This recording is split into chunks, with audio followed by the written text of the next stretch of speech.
So we are actually tech support. It's ironic, but it's true. The overall goal here with the Doge team is to help address the enormous deficit. We simply cannot sustain as a country $2 trillion deficits. The interest rates, just the interest on the national debt, now exceeds the Defense Department spending. We spend a lot on the Defense Department, but we're spending like over $1 trillion on interest. If this continues, the country will become de facto bankrupt. It's not an optional thing; it is an essential thing. That's the reason I'm here. And taking a lot of flack and getting a lot of death threats, by the way. I mean, I like to stack them up, you know. But if we don't do this, America will go bankrupt. That's why it has to be done. I'm confident at this point, knock on wood, you know, knock on my wooden head, it's got a lot of wood up there, that we can actually find $1 trillion in savings. That would be roughly 15% of the $7 trillion budget. And obviously that can only be done with the support of everyone in this room. And I'd like to thank everyone for your support. Thank you very much. This can only be done with your support. So this is really, Doge is a support function for the president and for the agencies and departments to help achieve those savings and to effectively find 15% in reduction in fraud and waste. And we bring the receipts. So people say like, well, is this real? Just go to doge.gov. We line item by line item, we specify each item. So, and I should say, we will make mistakes. We won't be perfect, but when we make a mistake, we'll fix it very quickly. So for example, with USAID, one of the things we accidentally canceled very briefly was Ebola prevention. I think we all want Ebola prevention. So we restored the Ebola prevention immediately, and there was no interruption. But we do need to move quickly if we're to achieve a $1 trillion deficit reduction in financial year 2026. It requires saving $4 billion per day, every day, from now through the end of September. But we can do it, and we will do it. Thank you. Would you have any questions of Elon while we're on the subject of those? Because we'll finish off with that. And if you would have any questions, please ask. You could ask me or Elon. Go ahead, please. Thank you, Mr. President. Thank you, Mr. Musk. I just wanted to ask you that President Trump put out a Truth Social today saying that everybody in the cabinet was happy with you. I just wondered if you had heard otherwise, and if you had heard anything about members of the cabinet who weren't happy with the way things were going, and if so, what are you doing to address those any dissatisfaction? Hey, Elon, let the cabinet speak just for a second. Anybody unhappy with Elon? If you are, we'll throw them out of here. Is anybody unhappy?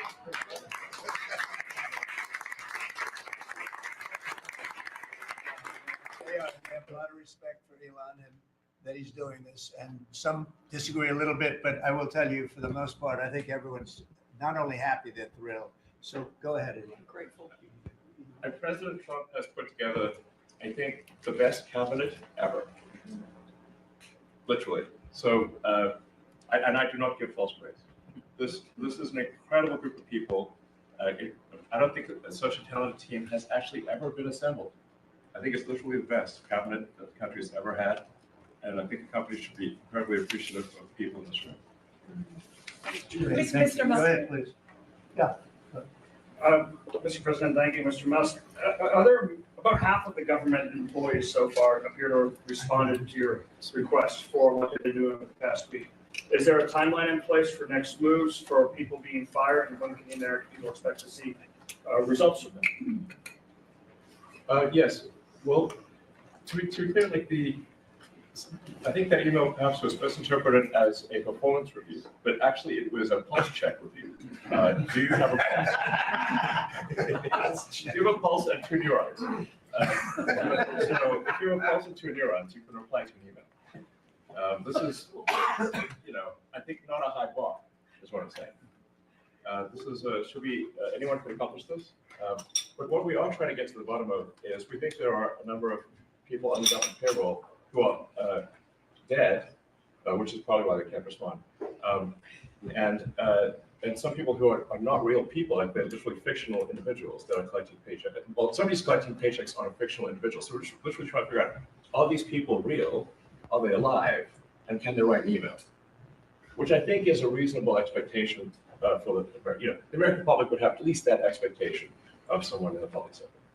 Mr. Musk, roughly 1 million employees. It's not a high bar, guys, come on. Roughly 1 million employees have responded so far to this email. Does that mean that the remaining 1 million or so federal employees now risk being terminated? And is it your understanding and expectation when you post a directive on X that the cabinet secretaries will follow that order? Because several agencies have instructed employees that this is voluntary or not to respond. Yeah, well, I mean, so I guess it was like last week, the president encouraged me via Truth Social and also via phone call to be more aggressive. And I was like, okay, yes, sir, Mr. President, we'll indeed do that. The president is the commander in chief. I do what the president asks. And I said, can we send out an email to everyone just saying, what did you get done last week? The president said yes, so it did that. We got a partial response. We're going to send another email. But our goal is not to be capricious or unfair. We want to give people every opportunity to send an email. And the email could simply be, what I'm working on is too sensitive or classified to describe. Like literally just, that would be sufficient. I think this is just common sense. And what is your target number for how many workers, employees you're looking to cut total? We wish to keep everyone who is doing a job that is essential and doing that job well. But if the job is not essential or they're not doing the job well, they obviously should not be on the public payroll. I'd like to add, wait a minute. I'd like to add that those million people that haven't responded, though, Elon, they are on the bubble. I wouldn't say that we're thrilled about it. They haven't responded. Now, maybe they don't exist. Maybe we're paying people that don't exist. Don't forget, we just got here. This group just got here. But those people are on the bubble, as they say. Maybe they're going to be gone. Maybe they're not around. Maybe they have other jobs. Maybe they moved and they're not where they're supposed to be. A lot of things could have happened. I wouldn't say that Biden ran a very tight administration. They spent money like nobody's ever spent money before, wasted money. The Green New Scam, all of the different things they spent money on. And you've seen that. We've seen that with some of the things that I read in speeches. I read them and people can't believe when I read them. 20 million here, 30 million here for, a little educational cost on something. Circumcision, right? Circumcision.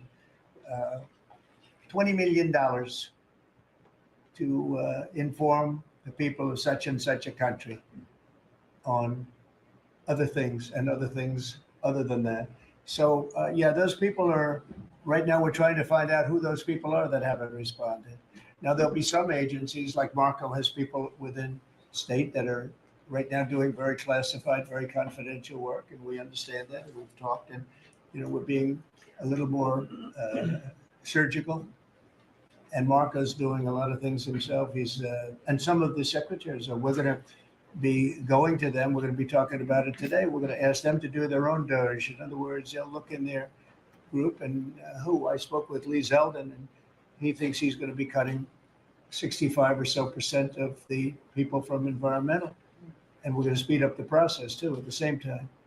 You had a lot of people that weren't doing their job. They were just obstructionists, and a lot of people that didn't exist, I guess, too. We found a lot of empty spots. The people weren't there. They didn't exist. And I think education is going to be one of those. You go around Washington, you see all these buildings for the Department of Education. We want to move education back to the states where it belongs. Iowa should have education. Indiana should run their own education. You're going to see education go way up. Right now, we're ranked at the very bottom of the list, but we're at the top of the list in one thing: the cost per pupil. We spend more money per pupil than any other country in the world, and yet it's Denmark and Norway, Sweden, and I hate to say this, and we're going to get along very well with China, but it's a competitor. They're at the top of the list. They're among the top 10 usually, and they're a very big country. So we can't use that as an excuse, right? Because we're a very big country too, but we were ranked last time under Biden. We were ranked 40 out of 40. They do the 40 certain nations that they've done for a long time. It seems to be 40 for whatever reason.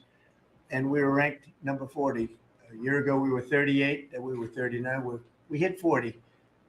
And so we're last in that, and we're first in cost per pupil. So I would say that's unacceptable. Lawrence, you have something? So, Mr. President, I know you like competition, and I know it's early. So which department are you most impressed with? And then to Mr. Musk. That's the first one. Mr. Musk, which department have you received the most resistance from? Mr. Well, President, I think first. both of those questions are a little bit, well, you're a pretty controversial guy. Look, it's very early right now. I think I'm impressed with everybody. So far, everybody. If I wasn't in the first month, and some of them just got here, they just got approved 2 days ago, right? But I think I'm very impressed with everybody. So far, I'm very happy with all of the choices. I think that Elon has done incredibly with some groups, and some groups are much easier than others. It is true. State is a, very difficult situation. We're right now negotiating very successfully, I think, with Russia and with Ukraine, and we have a lot of countries involved, and we have to be a little bit careful what we do and who we're terminating. But Marco is doing that I think he's going to be very precise. It's going to be, we're cutting down government. We're cutting down the size of government. We have to. We're bloated. We're sloppy. We have a lot of people that aren't doing their job. We have a lot of people that don't exist. You look at Social Security as an example. I mean, you have so many people in Social Security where, if you believe it, they're 200 years old. And what we're doing is finding out are checks going out for that. And is somebody cashing those checks who's maybe 35 years old, okay? So there's a lot of dishonesty. There's a lot of fraud. But I think at this moment, I'll take Elon off the spot. I think that he's impressed. He said it very well, better than I can say it, that he's impressed with the people in this room, very impressed.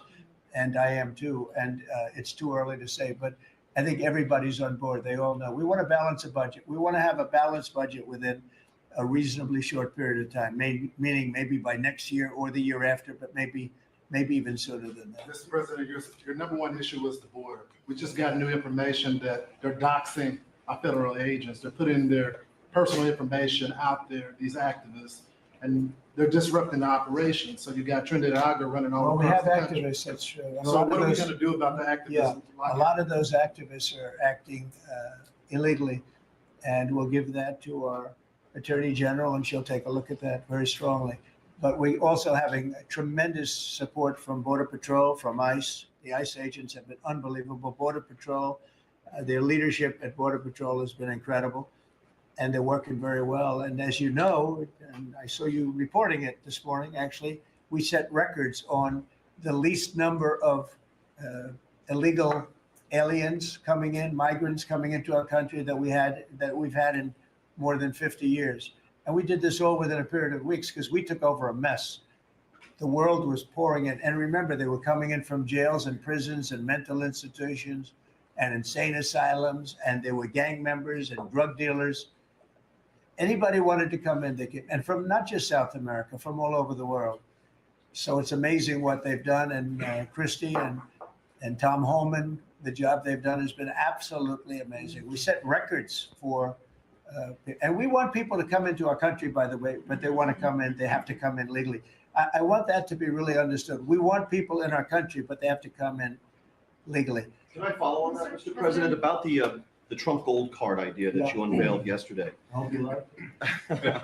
I await more information, but the question is, does this reflect a view on your part that the American immigration system has never been properly monetized as you feel it should be? Well, not so much monetized. It hasn't been properly run. I get calls from, as an example, companies where they want to hire the number one student at a school. A person comes from India, China, Japan, lots of different places, and they go to Harvard, the Wharton School of Finance, they go to Yale, they go to all great schools, and they graduate number one in their class. and they made job offers, but the offer is immediately rescinded because you have no idea whether or not that person can stay in the country. I want to be able to have that person stay in the country. These companies can go and buy a gold card, and they can use it as a matter of recruitment. At the same time, the company is using that money to pay down debt. We're going to pay down a lot of debt with that. And I think the gold card is going to be used by not only for that. I mean, they'll be used by companies. I mean, I could see Apple. I've spoken with Tim Cook, and by the way, he's going to make a $500 billion investment in the country only because of the results of the election. And I think because of tariffs, he's going to want to be in the country because of tariffs. Because if you're in the country, there is no tariff. If you're out of the country, you got to pay tariffs. And that's going to be a great investment, I think, that he's making. I know it's going to be a great investment, but we have to be able to get people in the country, and we want people that are productive people. And I will tell you, the people that can pay $5 million, they're going to create jobs. They're going to spend a lot of money on jobs. They're going to have to pay taxes on that too. So they're going to be hiring people. They're going to be bringing people in and companies in. And I don't know, maybe it will sell like crazy. I happen to think it's going to sell like crazy. It's a bargain, but we'll know fairly soon. I think Howard and Scott, a few of you really are responsible for it. But Howard, if you want to discuss that for a couple of minutes, I think I'd like to have you. I think it's going to be a very successful program. This is Sure. commerce. So the EB-5 program, which has been around for many years, had investment of $1 million into projects in America. And those projects were often suspect. They didn't really work out. There wasn't any oversight of it. And so for $1 million investment, you got a visa, and then you came into the country and ended up with a green card. So it was poorly overseen, poorly executed. Then you had our border open where millions of people came through. So the idea is we will have a proper business. We will modify the EB-5 agreement. Christy and I are working on it together. For $5 million, they'll get a license from the Department of Commerce. Then they'll make a proper investment on the EB-5. Right. And we think Scott and I will design the EB-5 investment model because Scott and I are the best people together to do that. So this is joint. This is exactly the Trump administration. We all work together. We work it out to be the best. And if we sell, just remember, 200,000, there's a line for EB-5 of 250,000 right now. 200,000 of these gold green cards is $1 trillion to pay down our debt. And that's why the president is doing it, because we are going to balance this budget and we are going to pay off the debt under President Trump. And to qualify, do you have to promise and make commitments to create a certain number of jobs here in the U.S.? No, because not all these people are going to be job builders. There'll be successful people, or there'll be people that were hired from colleges, like sort of like paying an athlete a bonus. I mean, Apple or one of the companies will go out and they'll spend they'll buy 5 of them, and they're going to get 5 people. Look, I've had the complaint from a lot of companies where they go out to hire people and they can't hire them out of colleges. And you know what they do? They go back to India, or they go back to the country where they came, and they open up a company, and they become billionaires. And they're employing thousands and thousands. There are a lot of examples. There are some really big examples where they were forced out of the country. They graduated top in their class at a great school, and they weren't able to stay. This is all the time you hear it. And the biggest complaint I get from companies, other than over-regulation, which we took care of, but we're going to have to take care of it here because a lot of that was put back on by Biden. But the biggest complaint is the fact that they can't have any longevity with people. This way they have pretty much unlimited longevity. Also with the 5 million, that's a path to citizenship. So that's going to be, it's sort of a green card plus, and it's a path to citizenship. We're going to call it the gold card. And I think it's going to be very treasured. I think it's going to do very well. And we're going to start selling hopefully in about 2 weeks. Now, just so you understand, if we sell 1 million, right? 1 million, that's $5 trillion. 5 trillion. Howard was using a different number, but that's $5 trillion. If we sell 10 million, which is possible, 10 million highly productive people coming in, or people that we're going to make productive, they'll be young, but they're talented, like a talented athlete. That's 50 trillion. That means our debt is totally paid off, and we have $15 trillion above that. And now I don't know that we're going to sell that many. Maybe we won't sell many at all, but I think we're going to sell a lot because I think there really is a thirst. No other country can do this because people don't want to go to other countries. They want to come here. Everybody wants to come here, especially since November 5th. Mr. President, how can you All be vetted, by the way. All these people will be vetted, okay? Mr. Will be President, vetted. on Ukraine, can you talk a little bit about what type of security guarantees you're willing to make? Well, I'm not going to make security guarantees beyond very much. We're going to have Europe do that because it's in, we're talking about Europe is their next door neighbor. But we're going to make sure everything goes well. And as you know, we'll be we'll be really partnering with Ukraine in terms of rare earth. We very much need rare earth. They have great rare earth. We'll be working with Secretary Burgum and with Chris. You'll be working on that together. And we're going to be able to have tremendous, this gives us, because we don't have that much of it here. We have some, but we don't have that much. And we need a lot more to really propel us to the next level to lead in every way. We're leading right now with AI. We're leading with everything right now, but we need resources. We have to double our electric capacity. We have to do many things. We have to really triple, if you think of it, the electric capacity from what we have right now, if you can believe it. So I just say this. The deal we're making gets us, it brings us great wealth. We get back the money that we spent, and we hope that we're going to be able to settle this up. We want to settle it. We want to stop. I tell you what, I'm doing it for two reasons, but the number one reason by far is to watch all these people being killed. I see pictures every week from, I assume satellite pictures mostly, but there's some pictures on site of thousands of soldiers that are being killed. They're being decimated because equipment today, military equipment, is so powerful and so devastating. And number one, I want to see people stop. And they're not from here. They're from primarily two other countries. And then, by the way, let's talk about the Middle East. We got to solve that problem too. And that's come a long way. We're doing very well in that also. A lot of things are happening on that. But I'm watching soldiers being killed, Ukrainian and Russian soldiers being killed.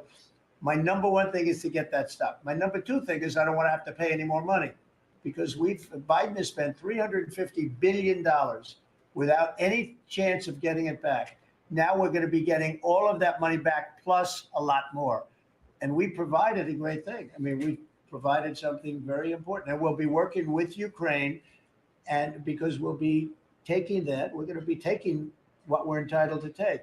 Now, they spent $350 billion and Europe spent $100 billion. Now, does anybody really think that's fair? But then we find out a little while ago, not so long ago, a few months ago, I found out that the money they spent, they get back. But the money we spent, we don't get back. I said, well, we're going to get it back.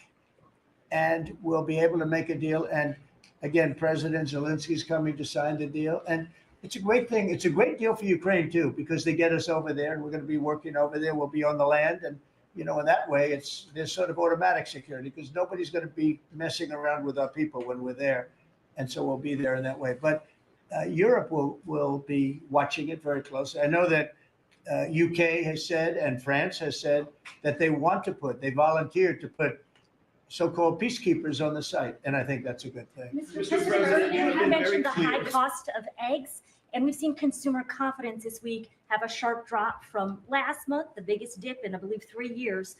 Why is that your assessment? Why is that the case? And is there anything you can do? I think that consumer confidence, if you look at confidence in the nation, it had the biggest increase in the history of the chart. It went up 42 points in a period of like days after the election, since the election. So since the election, the confidence in our nation, including right track, wrong track, the first time it's ever happened where we were on the right track, because this country has been on the wrong track for a long time. So the confidence in business, confidence in the country has reached an all-time high. We have never reached levels like we are right now. Okay. Mr. President, you've been very clear in saying that as long as you're president, Iran will never get a nuclear weapon. That's true. Is it also your policy that as long as you're president, China will never take Taiwan by force. I never comment on that. I don't comment on anything because I don't want to ever put myself in that position. And if I said it, I certainly wouldn't be saying it to you. I'd be saying it to other people, maybe people around this table, and very specific people around this table. So I don't want to put myself in that position. But I can tell you what, I have a great relationship with President Xi. I've had a great relationship with him. We want them to come in and invest. I see so many things saying that we don't want China in this country. That's not right. We want them to invest in the United States. That's good. That's a lot of money coming in, and we'll invest in China. We'll do things with China. The relationship we'll have with China will be a very good one. I see all of these phony reports that we don't want their money. We don't want anything to do with them. That's wrong. We're going to have a good relationship with China, but they won't be able to take advantage of us. What they did to Biden was, he didn't know what was happening. He didn't know what he was doing. The administration didn't know what they were doing. It was very sad to watch. But we're going to have a good relationship with China and Russia and Ukraine and the Middle East. We're doing things that, look, when I left, we had no wars. We had defeated ISIS totally. We had no inflation. We didn't have the Afghanistan withdrawal, the worst withdrawal anybody's ever seen. I think that's one of the reasons that President Putin looked at that. He said, wow, these guys are a paper tiger. Look at, we're no paper tiger. Don't forget, we got rid of ISIS in 3 weeks. People said it would take 5 years. We did it because when I came in, I let them do what they had to do. And the man that headed that operation is now going to be your chairman, right? Chairman of the Joint Chiefs. Yes, sir. And Raisin Kane. I liked him right from the beginning. As soon as I heard his name, I said, that's my guy. Okay. Any other questions? Decreases in crossings at the border for you to continue the pause on tariffs against Mexico and Canada? And No, if no, not, I'm not stopping the tariffs. No, millions of people have died because of the fentanyl that comes over the even border. with the 90% drop in border crossings, though, this that's- is less compared to about a year ago. Yeah, they've been good, but that's also due to us, mostly due to us. I mean, Mr. it's very President, hard. It's right now very hard to come through the border, but the damage has been done. We've lost millions of people due to fentanyl. It comes mostly from China, but it comes through Mexico and it comes through Canada. And I have to tell you that, on April 2nd, I was going to do it on April 1st, but I'm a little bit superstitious, so I made it April 2nd. The tariffs go on, not all of them, but a lot of them. And I think you're going to see something that's going to be amazing. We've been taken advantage of as a country for a long period of time. We've been tariffed, but we didn't tariff. Now I did when I was here. We took in $700 billion from China. $700 billion. Not one president in the history of our country took in 10 cents from China. At the same time, China respected us. Now, when COVID came in, that was a different deal. I used to call it the China virus. I guess I can call it the China virus again, but it's an accurate term, but I won't do that out of respect to China. And immigration enforcement, Say it again, Lee? On Gaza, I just wondered if there's any progress towards a second phase of the ceasefire. Well, I'm very disappointed when I see four bodies came in today. These are young people. Young people don't die, okay? Young people don't die. These are young people. 4 bodies came in today.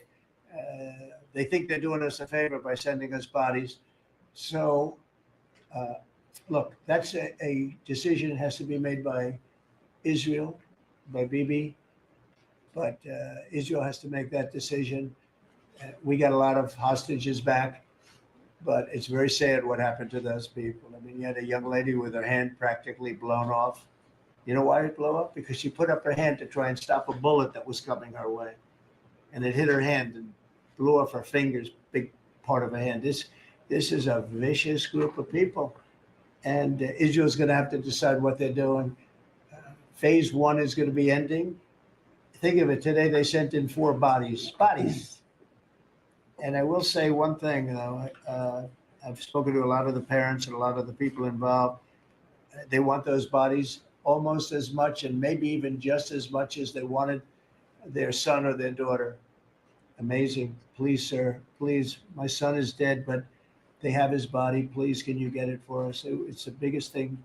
It's incredible. The level they want the bodies of these people. They're dead. They're dead. And when I saw the ones that came in 2 weeks ago, they looked like they just got out of a concentration camp. Then the following week, a group came in and they weren't as bad and as bad a shape. But Israel's going to have to make a decision. You're right. Phase 1 and now phase 2 has started. And today we got some, very, very, we knew they were dead, by the way. We knew that they were going to be bodies as opposed to people that were living. But a very sad situation. At some point, somebody's going to say, hey, we got to do something about this. Mr. President, we're just talking about Afghanistan and the bots withdrawal. Have all the generals or command staff that were involved with the withdrawal been fired or relieved of duty? Well, that's a great idea. I'm not going to tell this man what to do, but I will say that if I had his place, I'd fire every single one of them, Pete. That's a very good question. Well, it's a question we've thought a lot about. We're doing a complete review of every single aspect of what happened with the botched withdrawal of Afghanistan and plan to have full accountability. It's one of the first things we announced at the Defense Department for that reason, sir. Certainly, General Raisin Kane, who's on his way in, was not a part of that. Instead, was a part of leading the effort against ISIS by untying the hands of warfighters and finishing the job properly and then bringing our troops home. So we're taking a very different view, obviously, than the previous administration, and there will be full accountability. I don't see big promotions in that group. And I think they're going to be largely gone. I know the man on my left. I think they're going to be largely gone. That was a horrible display. And, I've dealt with the parents and the family of the 13 that were killed. But, nobody ever talks about the 40 that were so badly hurt with the arms and the legs and the face and the whole thing, the missing arms and legs. It was so terrible the way that was handled. And it should have been gone through Bagram. We have a big base with big fences and nobody can get in, and you have, hundreds of acres instead of a little local airport where the whole place went crazy. That was so badly handled, and I would think that most of those people are going to be gone. Are we going to take Bagram back? So I'll tell you what has bothered me very much, very, very much. We give billions of dollars to Afghanistan. Nobody knows that. Nobody knew that. Do we give billions of dollars to Afghanistan? And yet we left behind all of that equipment, which wouldn't have happened. We were getting out under me. I'm the one that got it down to 5,000 people. We were going to get out, but we were going to keep Bagram, not because of Afghanistan, but because of China, because it's exactly 1 hour away from where China makes its nuclear missiles. So they were going to keep Bagram. We were going to keep a small force on Bagram. We were going to have Bagram Air Base, one of the biggest air bases in the world, one of the biggest runways, one of the most powerful runways in the sense that it was very heavy concrete and steel. You could carry about anything. You could land anything on those runways. We gave it up. And who's occupying it right now? China. Biden gave it up.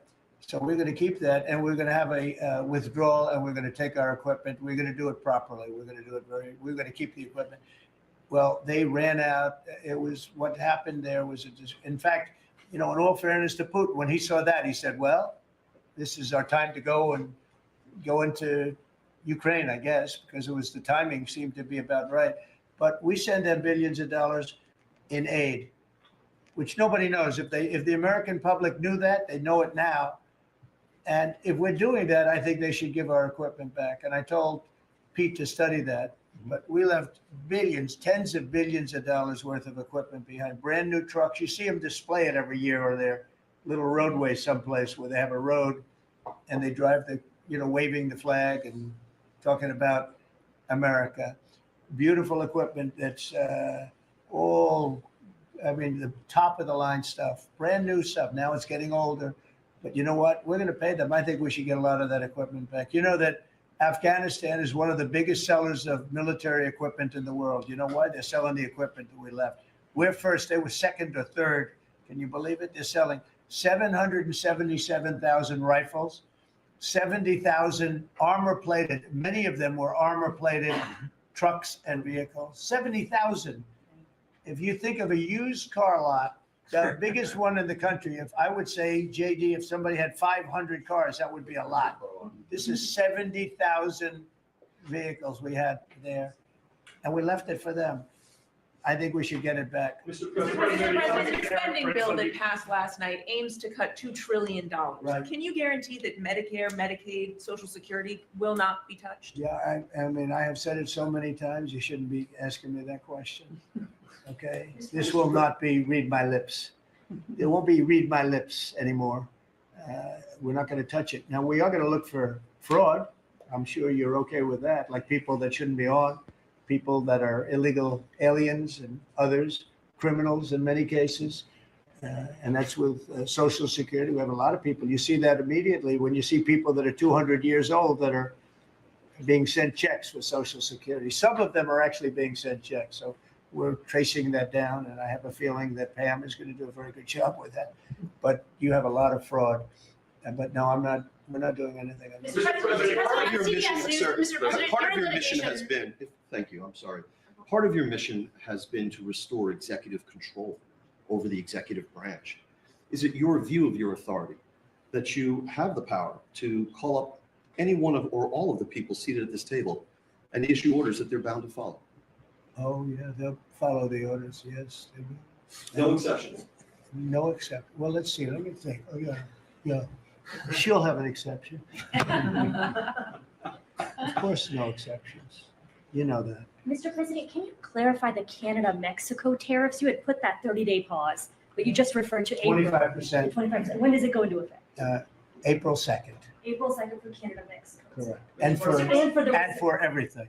Well, we have the fentanyl-related is a pause. If they can prove to the president they've done an excellent job, that's what they first do in 30 Have you days. guys seen any But then change? the overall is April 2nd. So the big transaction is April 2nd, but the fentanyl-related things, they're working hard on the border. At the end of that 30 days, they have to prove to the president that they've satisfied him to that regard. If they have, It's going to be it'll hard give to them a pause, or he won't. It's going That's to be up to hard to him. We'll see. satisfy.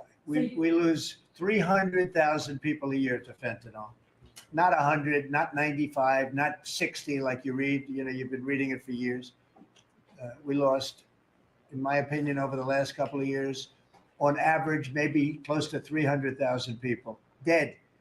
And the families are ruined. When they lose a daughter, when they lose a son, the families are never the same. You're never going to be the same. So you're talking about 1 million people. But when the daughters die, I see it, daughters die and the sons die because of fentanyl. And in some cases, I don't even know they're taking it. They're buying something else and it's laced with fentanyl and they end up dying. And I've known many people who've lost children to fentanyl and for other reasons, but to fentanyl, it's such a big killer. And those people are never the same people. I mean, I've seen people that for the rest of their lives, they're not the same people. They're so different. It's not even believable. Dynamic people, happy people they die a miserable death. And that's because of the crap that comes in through China and through Mexico and through Canada. A lot of it comes through Canada. Look, we support Canada. $200 billion a year in subsidies, one way or the other. We let them make millions of cars. We let them send us lumber. We don't need their lumber. We're going to free up our lumber. Lee's going to do that, head of environmental. We're going to free up our lumber. We have the best lumber there is. We don't need their lumber. What do we need their lumber for? When you look at we subsidize them $200 billion a year. Without us, Canada can't make it. Canada relies on us 95%. We rely on them 4%. Big difference. And I say Canada should be our 51st state. There's no tariffs, no nothing. And I say that we give them military protection. They have a very small military. They spend very little money on military. On NATO, they're just about last in terms of payment because they say, why should we spend on military? That's a tremendous cost. Most nations can't afford to even think about it. Why should we spend on military? The United States protects us. And I would say that's largely true. We protect Canada, but it's not fair. It's not fair that they're not paying their way. And if they had to pay their way, they couldn't exist. When I spoke to, let's call it the prime minister rather than the governor, but when I spoke to him, I said, why are we giving you $200 billion a year? He was unable to answer the question. I said, why are we letting you make millions of cars and send them in? He was unable to answer the question. Justin Trudeau, nice guy. I think he's a very good guy. I call him Governor Trudeau. He should be governor because the fact is that if we don't give them cars, We don't have to give them cars. The tariffs will make it impossible for them to sell cars into the United States. The tariffs will make it impossible for them to sell lumber or anything else into the United States. And all I'm asking to do is break even or lose a little bit, but not lose $200 billion. And we love Canada. I love Canada. I love the people of Canada. And but honestly, it's not fair for us to be supporting Canada. And if we don't support them, they don't subsist as a nation. Okay? Mr. President, on the EU tariffs, Mr. President, have you just made a decision on what level you will seek on tariffs in the European Union?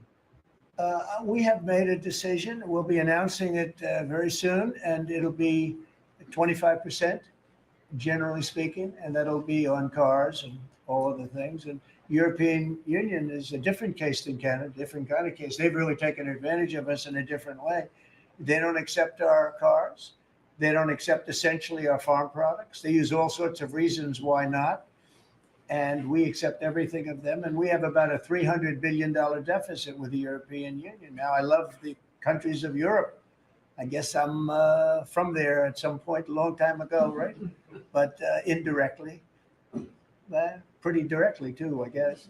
But I love the countries of Europe. I love all countries, frankly, all different. But the European Union's it was formed in order to screw the United States. I mean, look, let's be honest. The European Union was formed in order to screw the United States. That's the purpose of it. And they've done a good job of it, but now I'm president. What will happen if these countries or the EU retaliate? They can't. I mean, they can try, but they can't. China did. They They're imposed pledging to, tariffs sir. that went into effect. China's retaliatory tariffs on the 10th of February. Has there been any impact that you've been able to observe? That's right. Now, they can do it and they can try, but the numbers can never equal what ours, because we can go off. We are the pot of gold. We're the one that everybody wants. And they can retaliate, but it cannot be a successful retaliation because we just go cold turkey. We don't buy anymore. And if that happens, we win. Are you talking to Eric Prince about privatizing deportations? No, I haven't. Mr. President, you're in litigation with CBS News. Is this a case that you'd like to see go to trial, or are you open to With some CBS, that 60 Minutes? CBS? Yes. Well, CBS did something that was amazing. Kamala was unable to answer a question properly. And they took the question that they asked and they inserted an answer. They gave her an answer. This was 2 days before the election, right before the Sunday night before the election.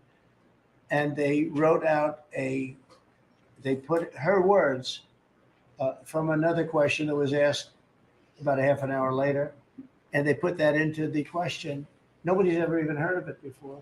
Nobody's ever heard of anything like this before, but they then did it, they say, on numerous occasions. And the FCC is looking at it very strongly, and everybody's looking at it, but nobody's ever seen anything. Think of it, they took her answers and they changed them. And I don't mean they changed a word or two, or they cut off a half a sentence, or they cut off a couple of words. I mean, I've had that happen too, but that is just saying, then they say, well, we want brevity. We wanted to do it for time. They took out her answer and they inserted an entirely different answer that made her sound competent. And they did this, and nobody's ever, I thought I've heard of everything when it comes to that stuff. No, I've never heard of it. Nobody's ever seen. So we sued, and we are in discussions of settlement. What would a number be, like 100? What's a number that you would think would be appropriate? I think it's a lot.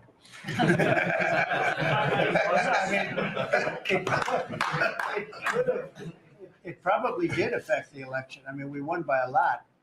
As I said, too big to rig, but it probably did affect the election. Probably could have won by more, but I could have lost the election because of that.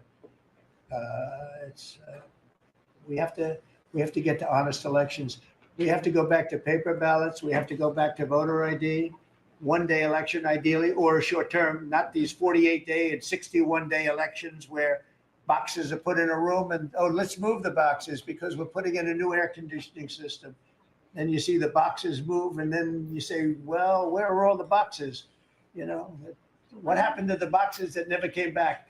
Now, our elections are extremely dishonest. We're the only country in the world that has mail-in voting and all of these different things that we put in. No other country in the world has it.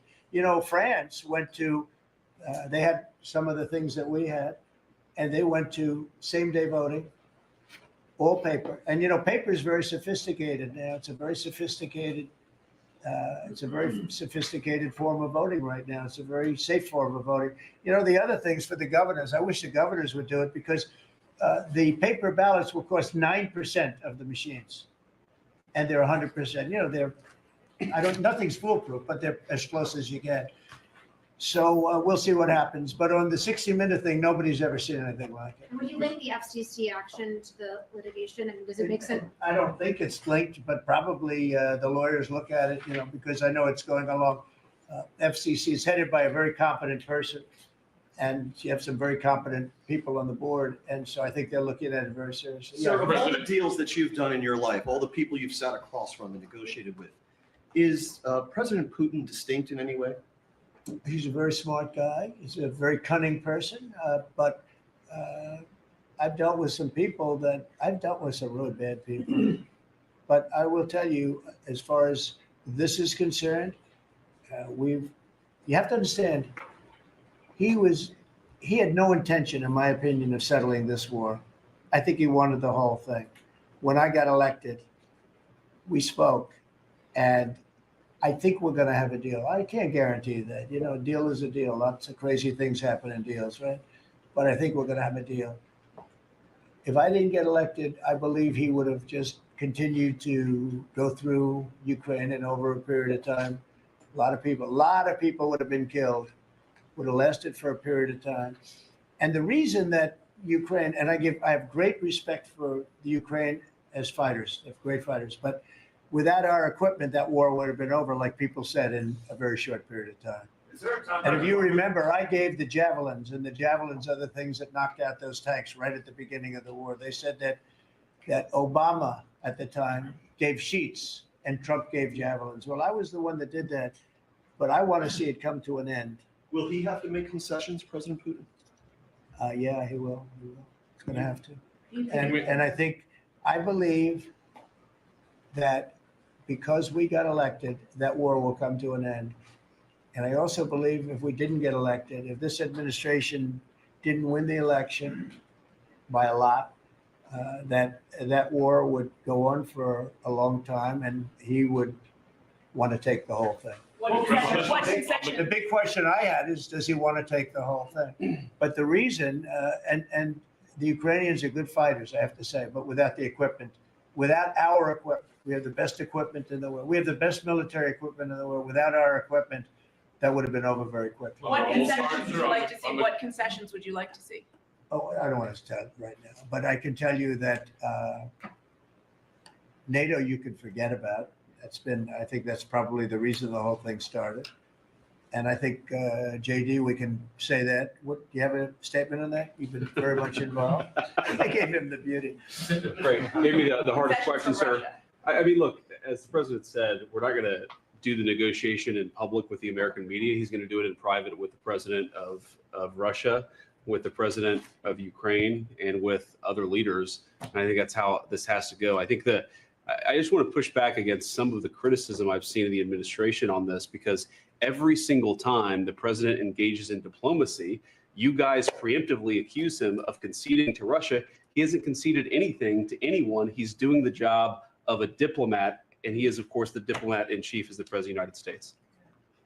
On the gold card, sir, can you talk a little bit more about the vetting process? We'll go through a process. The process is being worked out right now, and we're going to be very careful. Will there be restrictions on, for instance, can Chinese nationals get No, one? we're Can not gonna Iranian nationals We're get probably not going to be restricting too much in terms of countries, but maybe in terms of individuals. We want to make sure we have people that love our country and are capable of loving the country. There's a measles outbreak in Texas at the moment in which a child is reported to have died. Do you have concerns about that? And have you asked Secretary Kennedy to look into that? Well, why don't we, Bobby, do you want to speak on that? No, we are following the measles epidemic every day. I think there's 124 people who have contracted measles at this point, mainly in Kings County, Texas.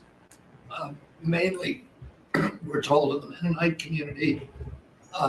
There are 2 people who have died, but we're watching it, and there are about 20 people hospitalized, mainly for quarantine. We're watching it. We put out a post on it yesterday, and we're going to continue to follow it. Incidentally, there have been 4 measles outbreaks this year. In this country last year, there were 16. So it's not unusual. We have measles outbreaks every year. You sound a little under the weather yourself right now. Are you all right? I have a permanently bad throat. Coughing. Mr. President, would you send U.S. peacekeepers to support the European peacekeepers? Would you do any sort of U.S. No, we're going to support Europe, yeah. and how would you do We're that? very How would the friendly United with States- Europe. We have a great relationship with Europe. I mean, you could you could talk about France, you could talk about any of them. I mean, we have a great relationship with Europe. But how will the United States do that? Would there be boots on? I mean, you're asking me a question, what are we doing in the field? Let's worry. I hope we have that problem where we can worry about peacekeeping. We got to get there first, but I hope we have the problem of worrying about peacekeeping. That'll be the easiest problem, I think, JD, that we've ever had. That would be part of the deal, presumably, that the Ukrainians would We'll do want. it at the time, but peacekeeping is very easy. It's making the deal that's very tough. And again, nobody was speaking to Russia at all. And, probably 1.5 million soldiers have been killed, close to 1.5 million soldiers, not to mention a tremendous, I will tell you, the thing with that horrible war that should have never started, would have never started if I were president. And it didn't start for 4 years, and it was not even thought about starting. But the thing with that war is that you're highly underestimating the number of people that have been killed. Far more people have been killed in that war than you talk about. You like to talk about numbers like 1 million people. Well, they had much more than 1 million soldiers killed. But you have a lot of cities that have been knocked to the ground. They're demolition sites, literally demolition sites. Every single building is knocked to the ground. And a lot of people were killed in those buildings. And you'll hear a report, 2 people were minorly injured or just injured a little bit. No, people were killed by the thousands. And there are a lot more people killed in that war than the media wants to talk about, because Biden did a horrible, horrible job. He should have prevented that war. He could have prevented that war. Putin would have never gone in. I'll tell you one thing. He would have never gone in. That war would never have taken place if I were president. I think what people are trying to understand, Mr. President, is how would the United States, what would you be willing to do to support this European peacekeeping effort? Would there be? Again, you're asking me the same question. How many times you have to answer? You're talking about after we make peace. Let me make peace first. Once we make peace, I'll give you all the answers you want. But how many times can you ask the same question? Mr. President, on the Middle East, have you received? Is loosening of sanctions on Russia a potential option as part of an overall deal? No. We have sanctions on Russia. No, I want to see if we make a deal first, but I think we will. I've had very good conversations with President Putin. I've had very good conversations with President Zelensky.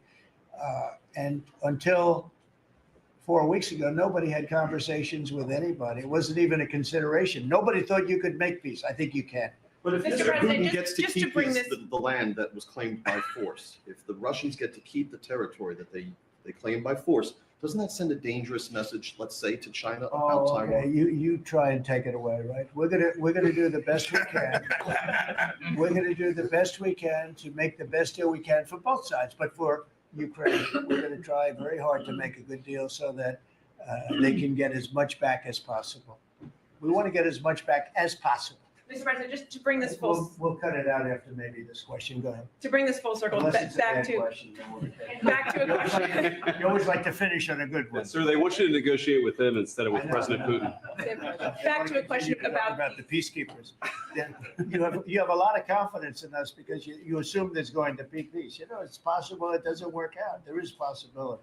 But I hope it does for the sake of humanity, because if you look at the pictures that I've looked at, you don't want to look at them. Go ahead. I have a question back on these cuts to the federal workforce. You mentioned you're interested in doing another round of this email. When would you like to see that? What would be the deadline? And this time, would it be mandatory? I think Elon wants to, and I think it's a good idea because, those people, as I said before, they're on the bubble. You got a lot of people that have not responded, so we're trying to figure out, do they exist? Who are they? And it's possible that a lot of those people will be actually fired. And if that happened, that's okay, because that's what we're trying to do. This country has gotten bloated and fat and disgusting, and incompetently run. I think we had the worst president in the history of our country. He just left office. I think he's a disgrace, what he's done to our country by allowing millions of people to come into our country like that. And all of the other things, the inflation, which he caused because of energy and stupid spending, to spend hundreds of millions, trillions and trillions of dollars on the Green New scam, a total scam. I have the best energy people, the best environmental people in the world around this table. And they can't even believe he got away with it. And then in leaving office to send $20 billion here and $20 million there and 10 million and 5 million, and they couldn't spend the money fast enough. And let's get it out before Trump gets in. Let's just get it out to anybody. And this is a disgrace to our nation. And you don't write the fair thing, but look, you know, the good news, the people see it, and that's why we won the election by so much. Thank you very much, everybody. Thank you, Chris. Thank you, Chris. I'll right back here. Thank you very much. Pulitzer Prize. Sir, how many peacekeepers are you going to send? What will you do? How will you dress? dressed? Lawrence, look at Lawrence. This guy's making a fortune. He never had it. He never had it so good.